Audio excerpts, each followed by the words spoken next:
Hello everyone and welcome to the Study of Religions Department Research Seminar. We're delighted to welcome Dr. Crystal Addey, who will speak to us about divination and knowledge in Greco-Roman Antiquity. Crystal Addey is a lecturer in University College Cork in the Classics Department. She is the author of Divination and Theurgy in Neoplatonism, Oracles of the Gods, Ashgate 2014, which was reprinted by Routledge, and the editor of Divination and Knowledge in Greco-Roman Antiquity, Routledge 2021, and has published numerous articles and chapters on the roles and significance of divination within ancient philosophy, especially the Platonic tradition and Neoplatonism, with a particular specialization in late antique theurgy and Mediterranean religious traditions, the roles of women in ancient philosophy, and approaches towards animals, the natural world, and the environment in Greco-Roman philosophy and religions. So I will pass you over to Crystal to tell you more about her fascinating research. Thank you so much, Jenny, and thank you to Dr. Jenny Butler and the Study of Religions Department for inviting me to speak with you today. I'm very excited to talk to you today, so I just want to share my PowerPoint presentation. Okay, so I hope that everybody can now see this presentation on the screen. So I'm really delighted to be able to talk about divination and knowledge in Greco-Roman Antiquity with you today. And this is an edited volume which came out in 2021 at the end of, in the middle of last year. And it has a wide range of case studies by different authors, which all explore the connections between ancient divination and knowledge. And our particular aim was to really look at the significance and centrality of divination to the epistemology of ancient Greek and Roman cultures. And really, we were aiming to do this in two ways within the volume, primarily by exploring divination as a significant mode of knowledge in its own right. And nearly every chapter and contribution contributes towards that aim in one way or another. But secondarily, by also examining the connections between divination and other branches of knowledge. And that includes, for example, chapter 4 of the volume, which is by Dr. Dorian Greenbaum, who's here with us today, which explores the connections between divination and medicine in the ancient Greek world. And chapter 9 by Dr. Antti Lampinen, which explores the connections between divination and ethnographic discourse within Roman culture in particular. So when it comes to the second aim of the volume, we really just make a start on some of the extensive connections between divination and branches of knowledge in the ancient world. And just to say before I carry on that divination was very central in both Greek and Roman cultures in antiquity. These are cultures that were polytheistic, or what we might refer to now as pagan.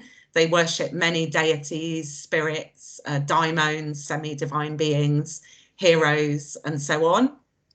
And the idea for this volume really emerged from many years' work of looking at ancient Greek divination in particular, but also from reading extensively anthropological studies of divination in contemporary cultures, which very much, turn the focus on diviners and divination as contributing towards knowledge practices in different cultures. So it's very much with an eye to anthropology that we put together this volume. And I should just say here that some of us in our contributions do use anthropological studies as well. So for example, chapter 3 by Dr. Ralph Anderson uses Martin Hallbrad's work on Cuban Ifa divination. And my own chapter, as you will see shortly, is very much indebted to Kevin Burth's anthropological work on cultural temporalities and notions of time in Caribbean culture in particular. So just to show you, for anyone who's not a specialist, that divination was a central part of Greek and Roman cultures. Oracular sanctuaries, oracles in particular, were often located in temples that were consulted by states as well as by individuals, that were recognized across these cultures as central important institutions. So I often show my own students this reconstruction of the temple and oracle of Apollo at Didyma in the area of Asia Minor, which is modern day Turkey. This is in the Roman period. And we can see the size of the temple here, and with the people at the front, you get an idea of the scale of it. So divination was very central to these cultures and was used by states as well as by individuals in all kinds of ways. So divination is really any kind of attempt to communicate and receive advice and messages from deities, from the dead, or from spirits. And it's really, as I'm sure you know, omnipresent across many different cultures, ancient and modern. So I want to turn to really have a look at my own chapter in the volume with you today, which looks at divination and the concept or the idea of the kairos in Greek culture. So before I really start to look at what I was exploring in this chapter, I should really explain what the term kairos means and how difficult it is to translate into English, because it has such a wide range of semantic connotations. So the Greek term kairos is generally translated as the right, best, or most appropriate moment or time for action. It has connotations of the right season. It has ideas of seasonality and a kind of sense of cyclical time within it. And it is often translated as the critical moment. So all of those translations so far relate to time. However, it becomes very clear when we look at a wide range of texts, starting with Homer, which, you know, is from archaic Greece, and going right through into late antiquity, that this term always had what we might call a spatial or contextual sense, and that it can also refer just as much as to the right time, to the appropriate place, degree, context, or set of circumstances. So this term really has connotations of due measure, proportion, and fitness. This term is sometimes translated as opportunity, advantage, or profit, but all of these terms, to translate this word in particular, are extremely problematic and are not very good translations. And that's partly because of the fact that the concept of the kairos is personified as a god, kairos with a capital K, who received worship from at least the 5th century BC onwards. So I've just put here a Roman relief of the god Kairos, which was copied from a famous bronze statue of Kairos by Lysippus. The Greek original bronze statue dates to 230 BCE. And this relief is now in a museum in Turin, and I reproduce it here with the permission of Heritage Images. So please let me just thank them for allowing me to reproduce this. So because Kairos was deified and personified as a god, words like opportunity, advantage, or profit may not include the full range of connotations of this term. So we see when we look at the personification of this deity, who was thought to be the brother of Apollo and Hermes, who themselves were gods who were very much linked with divination, as we're going to see, that Kairos has wings on his feet, like Hermes did. And Greek authors are always saying that Kairos is very swift. We can see he's holding scales as well. And so the idea here is that he's very swift and hard for humans to catch hold of or grasp in any way. So there's all kinds of ideas surrounding this figure of Kairos in Greek culture. So within this chapter, I was really exploring the links between divination in the ancient Greek world and the concept of the kairos, and particularly how they're related in Greek philosophy, religious traditions, and culture. So I was looking at the kairos and its relation to divination in 3 primary senses within this chapter. First, I was really looking at the roles of the kairos and optimal timing for action in actual divinatory inquiries and responses that we have from antiquity. So this really included a diverse range of types of divination, including oracles and the reading of omens, particularly within extispicy, which refers to divination by the entrails of sacrificial animals, cladonomancy, and also catarchic astrology as well. I also focused on the importance of the kairos as the chief marker for the timing and also the context of the divinatory ritual itself.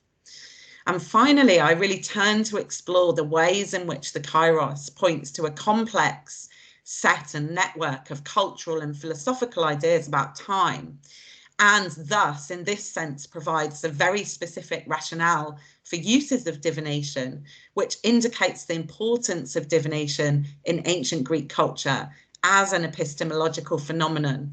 That is to say, as a system of knowledge or a way of knowing in its own right. So I just want to start by thinking a little bit about the importance of the kairos as the chief marker for the timing of the divinatory ritual, because this is really where my investigation for this chapter started, and it's also how I actually start the chapter itself. So I want to first of all take you to the oracle at Delphi, which, if you've heard of Greek oracles, then it's probably Delphi that you've heard of as the most famous of the Greek oracles. This oracular sanctuary was pan-Hellenic. States and individuals from across the Greek and indeed the Mediterranean world, including the Roman Empire in later times, frequently consulted the Delphic oracle. And this was an oracle of Apollo, and the prophetess or the seer, the mantis of this oracular sanctuary, was referred to by the generic name of the Pythia. That was a name used for every seer who held this position in the temple of Apollo. So I want to start first of all with Plutarch of Kaironoia, who was both what we call a Middle Platonist philosopher. He was a Greek biographer, philosopher, and priest who came from Boeotia in Greece, and also served as a priest at the Oracle of Delphi for 25 or 30 years. And at the same time as this, he was what we call a Platonist philosopher who was following and developing the philosophy of Plato. And he was doing that in the late 1st and the 2nd century AD or CE. And so he is very interesting to look at when he talks about divination, because he's not only considering it from a philosophical perspective, but he's also an eyewitness to divinatory ritual because he served as a priest for so long. So Plutarch relates to us a very fascinating episode about an oracular ritual at Delphi that went very wrong. And I should start here by saying that the oracle at Delphi, we know from Plutarch, could only be consulted once a month for 9 months of the year. So if a client or inquirer arrived at a different time of the month, they had to stay at Delphi and wait for this particular time. But even then, it wasn't just that it was automatically consulted on that particular day or night of the year. Actually, the priests would always start by reading omens. And if the omens proved to be inauspicious or unfavourable, then they would cancel the ritual for that month and move it to the next month. They would wait for the next month. So how they took the omens was to bring in a goat that was an animal sacred to Apollo and pour libations of water on it, that is kind of sprinklings of water. And if it trembled and moved and shook, that was considered to be a good omen and a sign that the god Apollo is ready to deliver divinatory messages through the Pythia. But if the goat didn't move at all, that was considered very unfavourable and a very bad omen. So Plutarch relates this story about an oracular ritual that went very wrong indeed. He says, as it happened, a deputation from abroad had arrived to consult the oracle. The victim, that is the goat, it is said, remained unmoved and unaffected in any way by the first libations. But the priests, in their eagerness to please, went far beyond their wonted usage, and only after the victim had been subjected to a deluge and nearly drowned did it at last give in. What then was the result touching the priestess? She went down into the oracle unwillingly, they say, and half-heartedly. And at her first responses, it was at once plain from the harshness of her voice that she was not responding properly. She was like a labouring ship and was filled with a mighty and baleful spirit. Finally, she became hysterical and with a frightful shriek rushed towards the exit and threw herself down, with the result that not only the members of the deputation fled, but also the oracle interpreter Nikanda and those holy men or priests that were present. However, after a little, they went in and took her up, still conscious, and she lived on for a few days. So what we see in this episode is, first of all, the fact that the omens were clearly not auspicious or favourable, and that it sounds as though the oracular ritual should really have been cancelled on this night and postponed until the next month. But there's an important set of ambassadors, a delegation from a state, and the priests want to please them. So they make the Pythia, the seer, go and do the oracular session in any case. And this really leads to her death, because after this episode, she gets very ill and dies a few days later. And this episode is very interesting because Nikanda was a personal friend and colleague of Plutarch's. So this episode has been conveyed to him by an eyewitness who was there at the time. So it's very fascinating to consider what's going on with this episode. And essentially, Plutarch goes on to explain to us that the omens that are taken here is signifying the kairos, the right time and context for the oracular ritual itself. He explains this in a very philosophical way, first of all, by saying that every faculty duly performs its natural functions, better or worse, concurrently with some particular time, kairos. And if that time, kairos, escapes our notice, it is only reasonable that the gods should give signs of it. And he goes on to say, it is for these reasons that they take the omens before the oracle, thinking that it is clear to the god when she, the Pythia, the seer, has the temperament and disposition suitable to submit to the inspiration without harm to herself. So I should just say here that divine inspiration is a term that's used fairly interchangeably with the idea of divine possession by the Greeks. Divine inspiration is seen as being the kind of state of soul and mind which allows a seer to deliver inspired oracles from one of the gods or goddesses.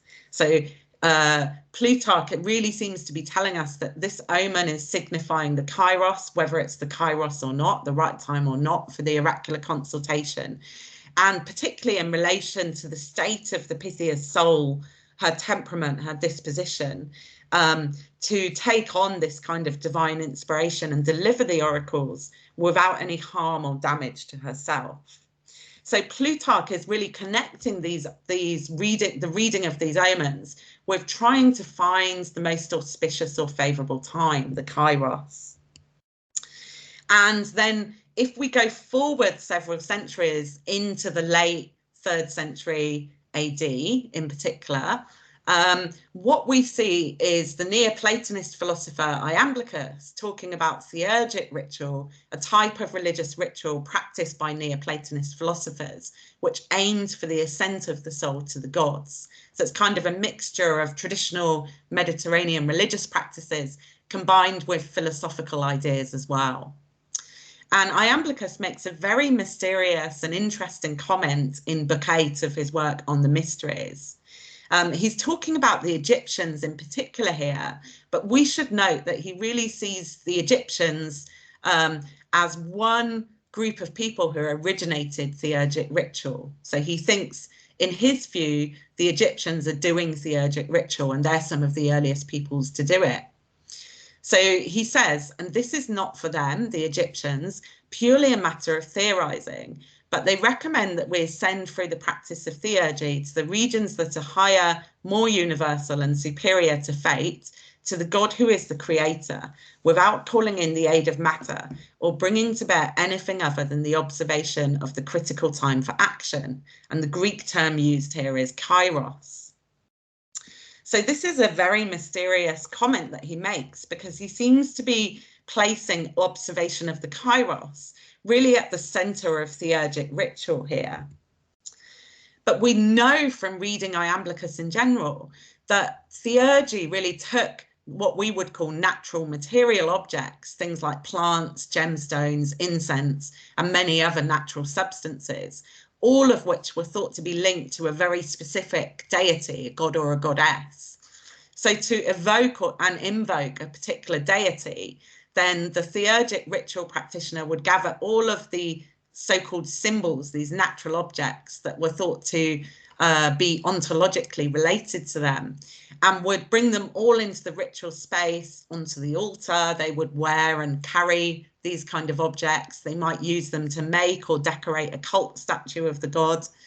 And that bringing these objects together, because they were seen to be sympathetically connected to the deity concerned, would then evoke and invoke that deity to be present during the ritual.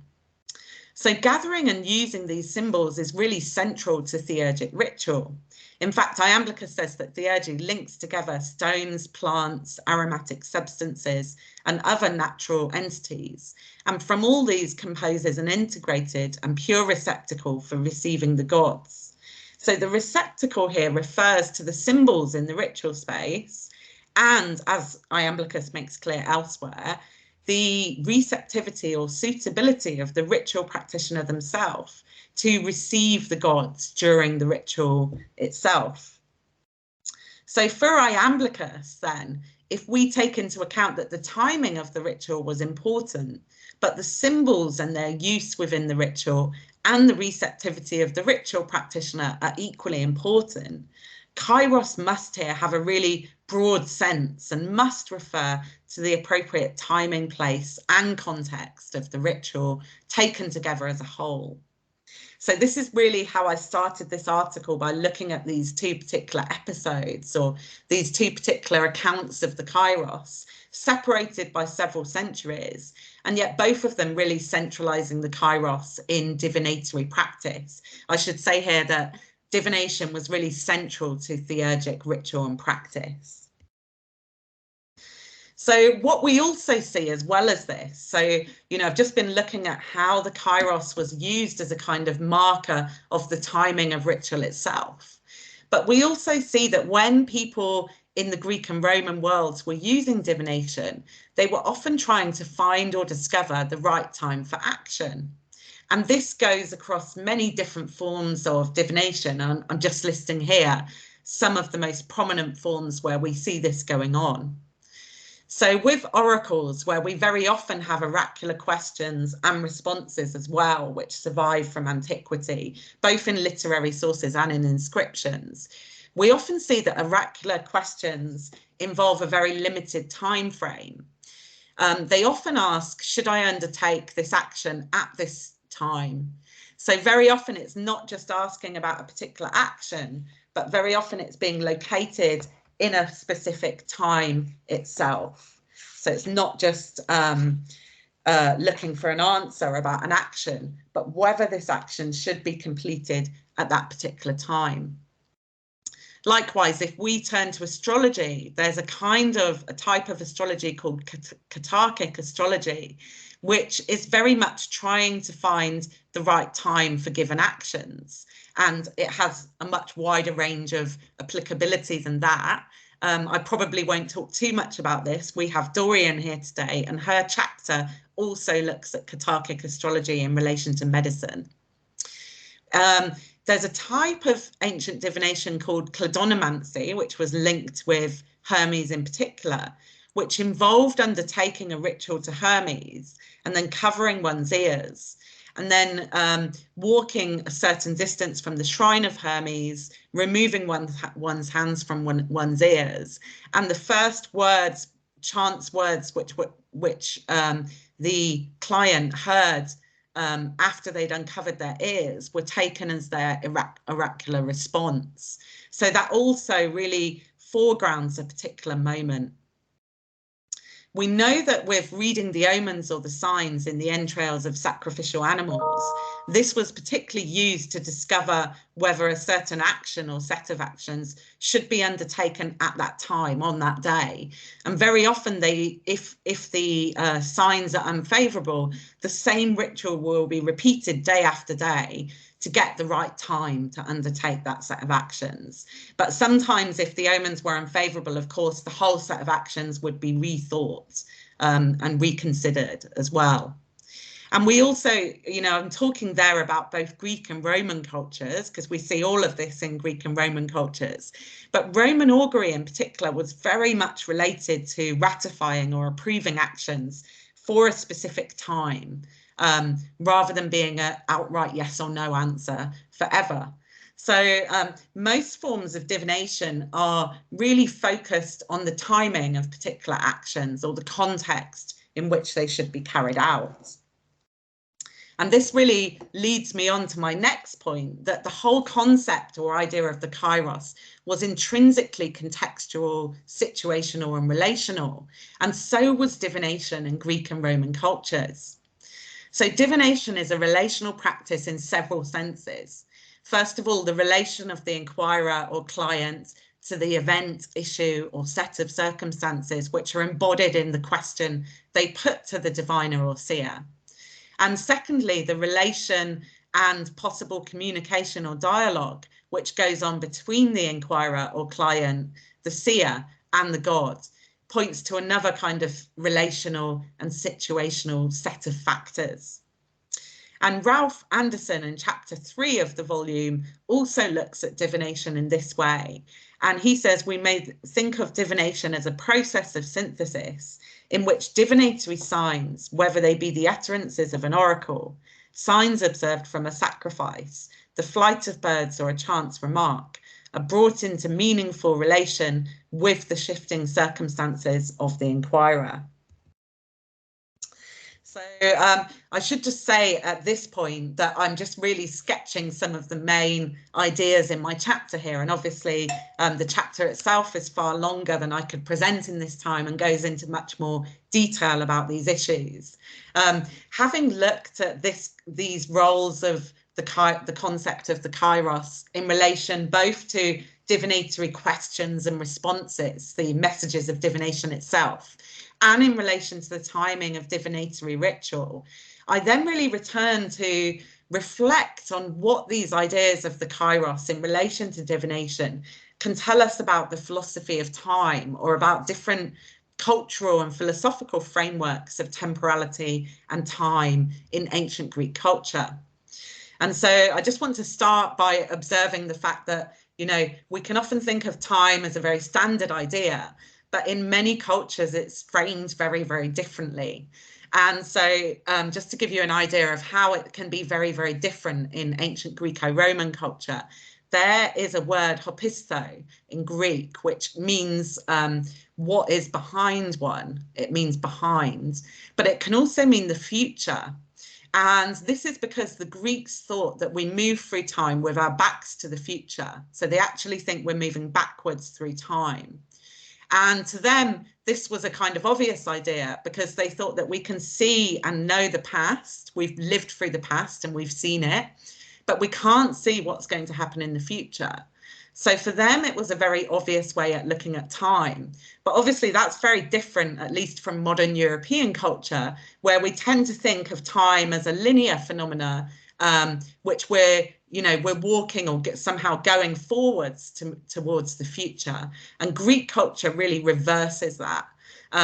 So just an observation on that, first of all, that the idea of seeing time itself for the Greeks is very closely connected to the idea of knowing time. Seeing, sight and knowledge were particularly closely connected in Greek culture in general.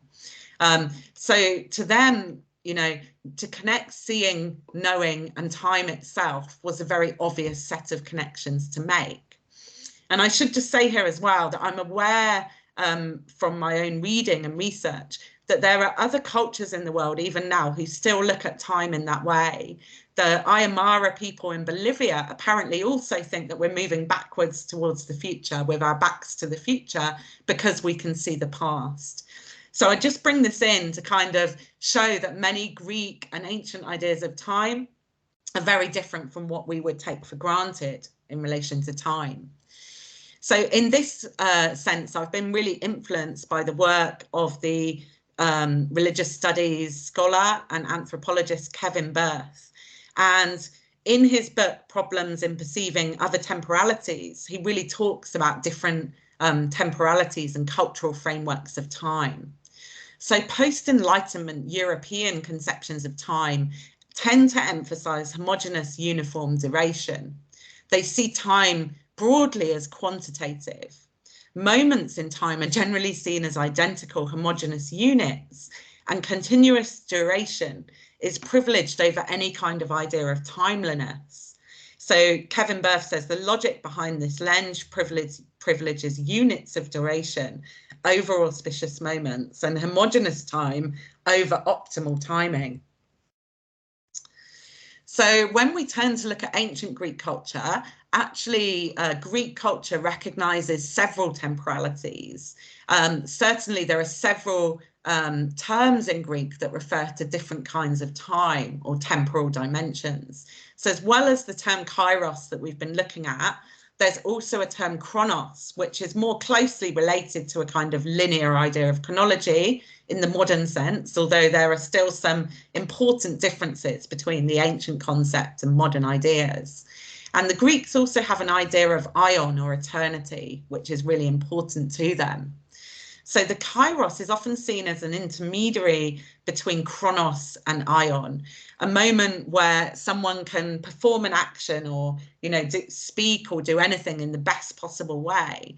Because for the Greeks, this is a moment where the gods step in, or where the human touches the divine in some way.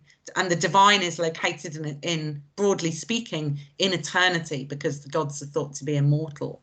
So the idea is that if someone manages to discover the kairos for their action or their words at a particular moment, then they have received divine goodness or divine favor in some way, which has become aligned with cosmic order and with human agency in that moment, which is a point that I'll return to. So kairos as an idea really conceptualizes time as qualitative. And it really points to ideas of optimal timing, auspicious and favourable moments, and timeliness itself as very important for Greek culture. So time is seen as qualitative, as having a kind of value that goes beyond its role as a quantitative moment in itself. So kairos was seen as marking a moment of contact between divine favour or goodness, cosmic order, because kairos also has a seasonal cyclic sense as well, and human agency. And so divination was, as we've been saying, was frequently used to discover the kairos, the timeliness of any proposed action or endeavour, which was seen as crucial to the success or effectiveness of any given action, project, endeavour, and even speeches and words as well. So the use of divination in this capacity was not seen to replace human efforts or agency. So it's not an idea that if you find the right time for your action, it's definitely going to be successful. It's much more of an idea that you still have to use all of your human skills and efforts and hard work to make your action as effective as possible. But kairos, as located within divination, was held to complement and enhance human efforts by indicating the most appropriate time, place, or context for any given action, and often all three of these as well. So what really comes out of this analysis is the complementarity for ancient Greek philosophers, but also within ancient Greek culture in a broader way, of divine, cosmic, and human agency. And this is really a theme, this kind of complementarity and blending of divine goodness or power, cosmic order, and human agency. This is really something which comes out across this book that we've done, and it's there in different ways in many of the different contributions. So there's a kind of blending of divine, cosmic, and human agency in relation to divination in particular in ancient culture. So just to move to my conclusions here, obviously, again, just to say that the chapter itself is far more detailed than this, that it goes into a lot more detail about the themes that I've been sketching out today. After this kind of examination, I really conclude that the logic and epistemology of divination, at least ancient divination in Greco-Roman culture, is essentially kairotic, or what we might refer to as kairological. And this relates to the relational, situational and contextual nature of divination itself. When viewed from this kind of perspective, it becomes very clear that divination operates in accordance with a very specific kind of logic and rationality, which is largely based on notions of synchronicity, simultaneity, and situationality. And this refers to a whole range of factors, persons, events, moments, and causes, and the divine as well. Now, this logic in itself is based on a temporality that prioritizes the specific and unique quality of a given moment or a given context in relation to a complex network of specific factors pertaining to it. So part of this work in particular was to try to move well beyond recent scholarly classifications over the last kind of 50 to 100 years within the work of classicists who have often dismissed ancient divination in Greek and Roman cultures as an irrational phenomenon which doesn't really even deserve to be studied. And the kind of classical formulation of that was by E.R. Dodds in 1956 with his work The Greeks and the Irrational, which looked at divination and many other ritual practices as kind of encapsulating and embodying irrationality. So my own chapter in the volume, and I think it's fair to say most of the other chapters too, seek to move beyond this kind of binary opposition between irrationality and rationality to uncover the kind of logic and rationality that lies beyond different explanations and frameworks which were used to locate divination in ancient Greek and Roman culture, religious traditions, and philosophy itself. So thank you very much for listening to my presentation today. I'm just going to shut down my presentations at this point. Thank you.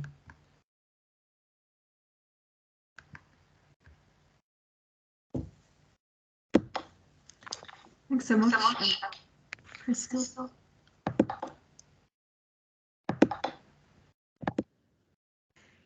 So I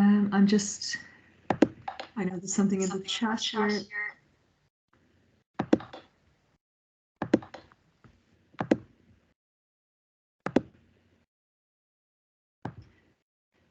She says, I'm reminded of astrological predictions. Hindu festivals, prayers, rituals are very bound to the correct time or space and use of materials.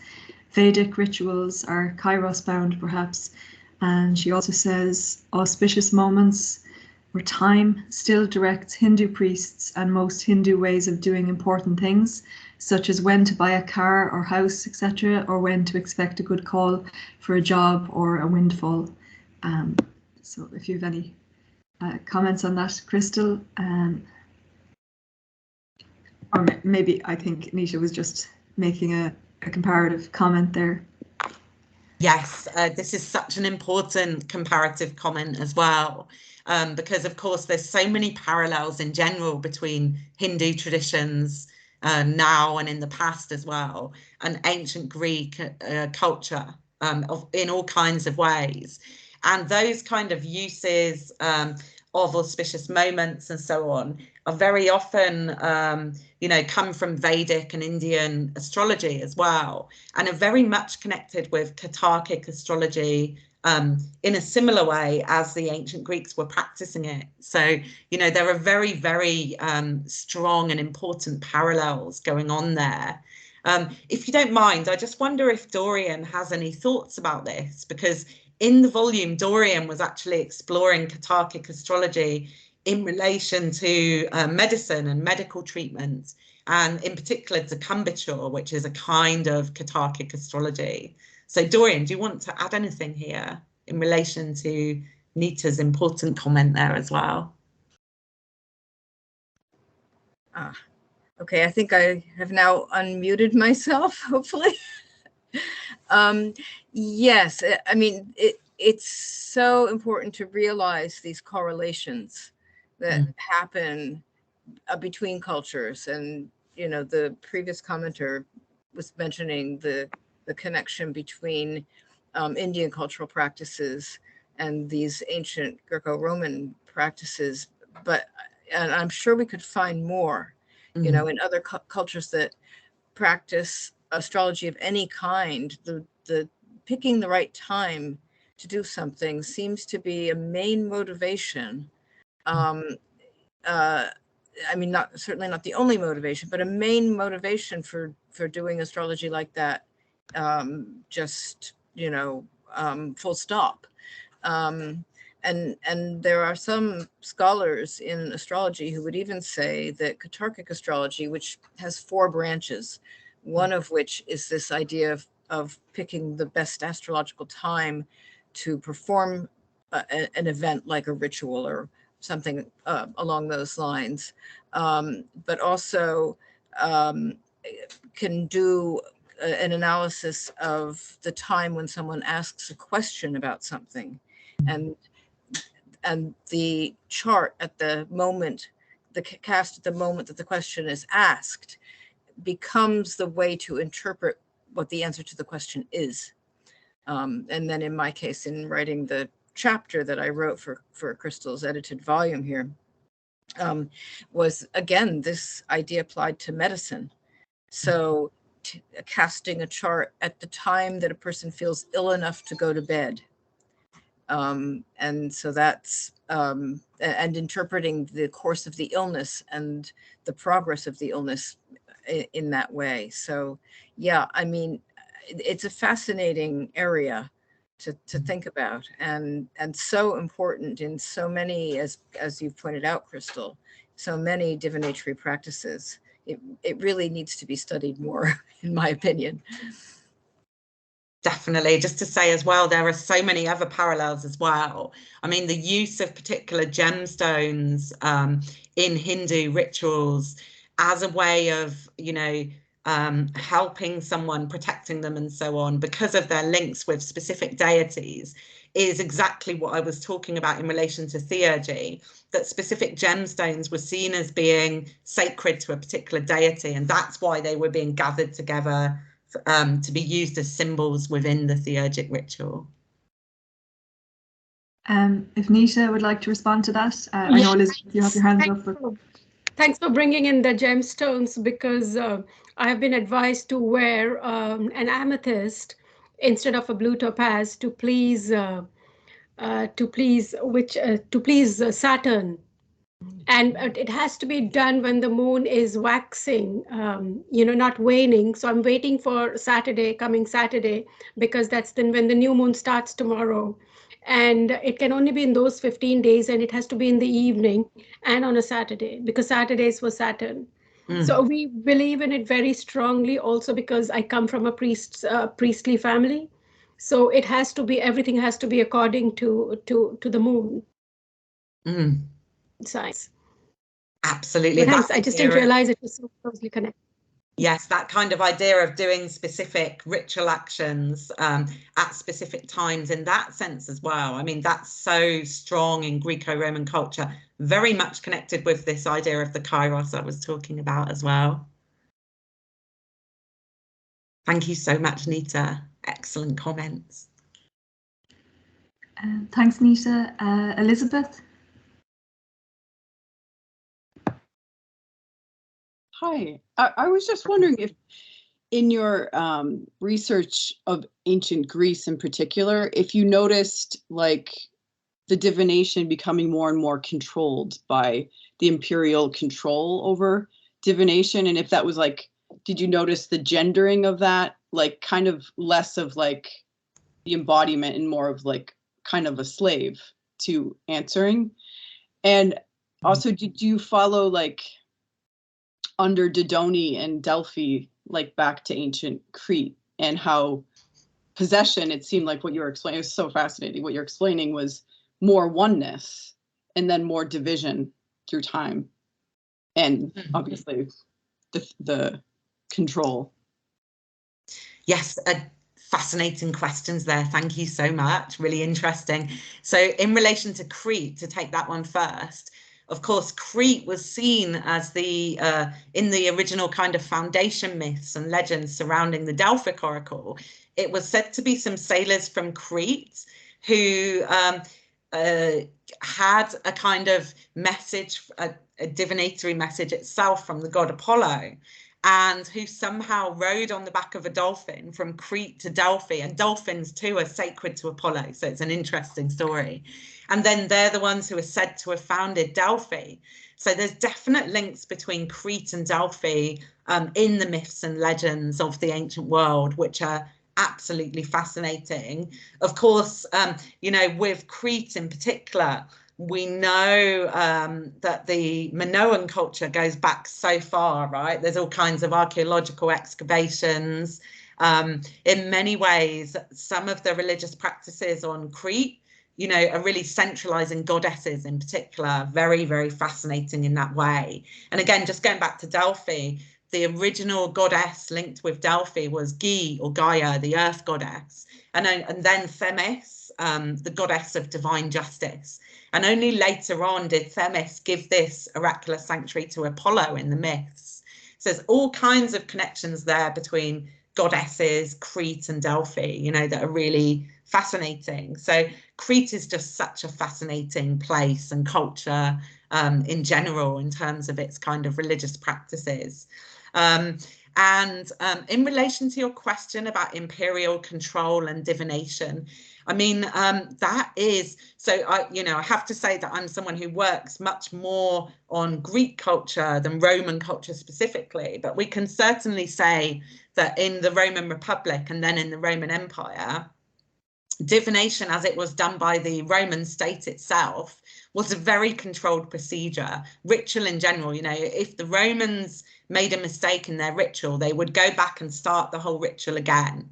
So, you know, they had I guess, a kind of much more controlling attitude towards ritual than the Greeks in certain senses anyway. You know, there are particularly augury and taking of the auspices were controlled by the Roman state. But oracles, for example, are really fascinating in this way, because although sometimes particular cities would control certain aspects of their operations, they were never completely under secular control. There was always a kind of slight divide there between states as kind of political entities and oracular sanctuaries, which tried to keep a certain kind of neutrality, particularly because of the fact that many of these states were consulting them too. So it's always a kind of, you know, they're central institutions in Greek and Roman cultures, but they're not centrally controlled. In the Roman imperial period, as we go through the Roman Empire, there's definitely some attempts to control certain kinds of religions, particularly from Eastern countries as they're coming into Rome. So we see attempts to control, you know, rituals relating to Dionysus or Bacchus get heavily controlled at certain points. We see that in Livy and so on. There are certain kind of so-called foreign cults that the Romans don't like and at certain points try to suppress. I don't think it's so linked with divination in itself, but that is a wider, I mean, there's a sense in which certain cults were seen as involving ecstatic or trance, like what we might call alternative states of consciousness in some way. And the Romans don't really like that in certain ways. So there are some elements of that, definitely. But that's only in certain kind of very focused historical periods where there are wider political issues going on in the Roman Empire. It's not something that gets done over hundreds of years, over centuries, right? It's something where, you know, there's a lot of oppression of particular cults for like 30 years. And then either those cults, I don't know, either they've been suppressed completely, but then they do come back later, or they just carry on more under the radar. So I guess it's complex with the Roman Empire in many kinds of ways. Of course, when we get to the rise of Christianity and the progressive Christianization of the Roman Empire, which really kind of starts to become all-encompassing in the 4th century CE, what we see then is that in 391, I think, or 395, Theodosius I actually bans any kind of ritual in private, and that includes divination. And this is clearly a move against traditional Greco-Roman religions, which were polytheistic or pagan, right? It's a move to suppress them and make them illegal. Of course, they carry on. People carry on doing these rituals, but they have to be far more careful about where they're doing them. They have to be very discreet.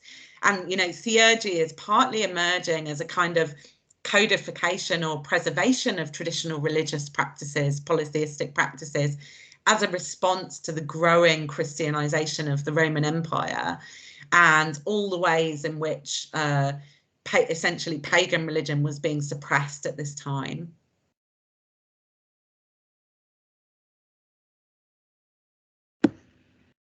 Thank you so much.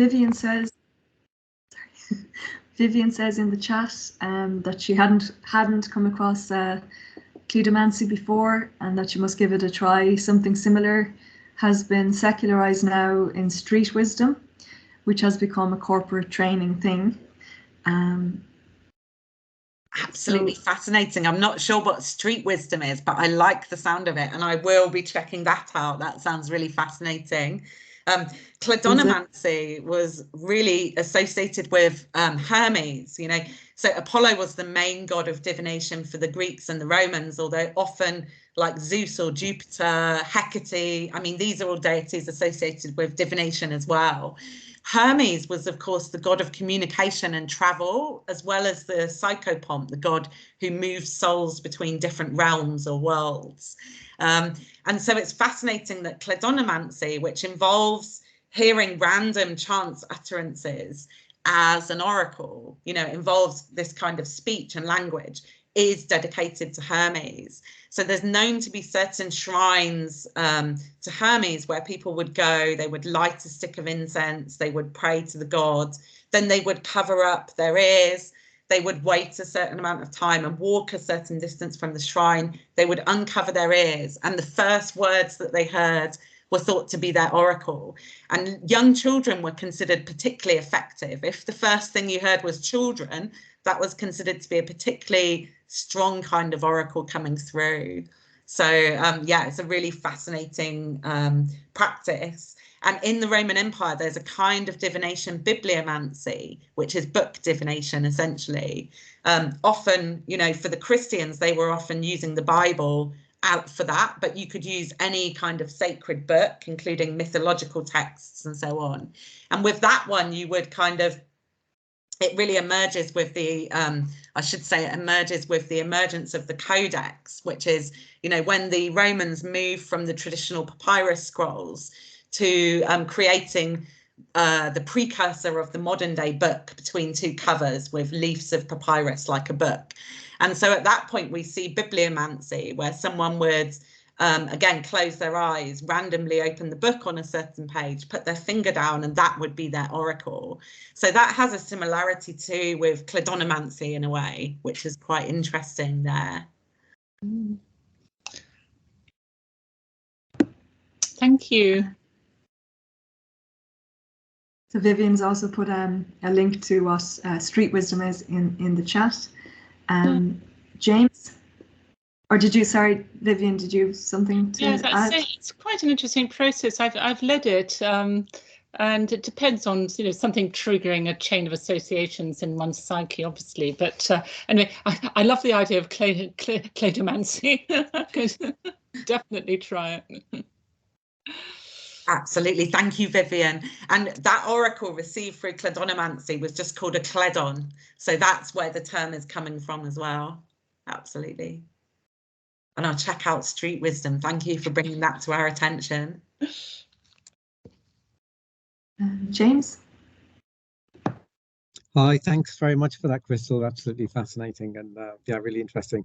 And at the you're answering to the previous question there, and straight into kind of the relationship between Greco-Roman culture and early Christianity, and I started to think really about these different categories of time that you've mentioned, the kairos, chronos, and aeon, and the importance of liturgical time, the conceptualization of liturgical time, in Christianity. Mm-hmm. And then it triggered me thinking as well about the kind of canonical view that you can't know the time of the second coming. So the prescription against trying to look into the future. So actually you're restricted in terms of the future. The kind of past becomes a known entity, but the future is out of bounds. And I just wondered if you could say something about that, how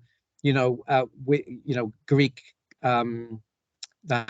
Greek culture kind of form, translated, if you like, a conception of time from Hebrew or kind of Jewish culture, and how these terms kairos, chronos, and aeon became applied to kind of Israelite or kind of Jewish notions of time. And I'm just interested in the terminology, actually, how in Greek would it have been spoken about, the second coming, in terms of when, Mm-hmm. Mm-hmm. So that's such a fascinating question, covering so much there, James. Sorry. I'm no well. expert in early Christianity, apart from what I know from focusing on late antiquity.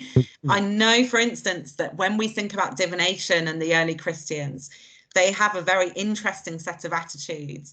As I was saying earlier, someone like Augustine used bibliomancy himself famously in the Confessions, right? And yet at the same time, he is one of the early church fathers who's so, often writing polemically against pagan forms of divination. So there's, and he says things, he clearly had met astrologers, for example, and he says things like, even if astrologers, get answers right for you, they're still just following these evil demons and so on, right? So he has some very interesting views there about divination.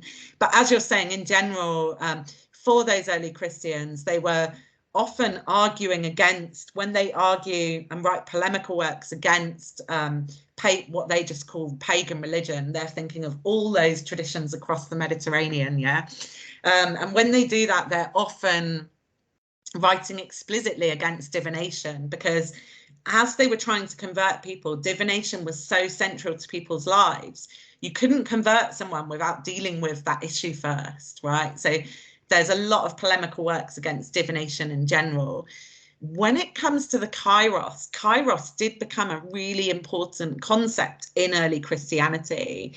And I think that does relate to, as far as I know, and here I really am at the limits of my own knowledge and expertise, but as far as I know, that really relates to, like you're saying, ideas of the coming of Christ and then the second coming, these kind of moments that are seen as being where somehow God and history coincide in some way, and they become crucial in that way. So we find the term a lot, as far as I know, kairos, in New Testament in particular, and it does become very important, but in a very, very different way from the kind of associations and uses that it had in Greco-Roman polytheistic culture. There's very big differences in how they're seeing the kairos working. Obviously, for Greeks and Romans, with these uses in divination, the idea is that potentially everyone has access to this kairos, even if they have to consult a seer or go, consult a god by implication. It's something that is potentially accessible to everyone. And it's not linked with just one person or one set of persons or one historical moment in the same way. So it is a concept in Greek culture that becomes really, really important in early Christianity. And sorry, just to follow on, because I was thinking, around, Montanism and could there be an analogy drawn between the prophesying and the problematics of prophesying in and why that branch of Christianity, if you like, got suppressed for so long, because it implicitly or explicitly related to this concept of kairos. I mean, it was too close a concept, too close a kind of notion.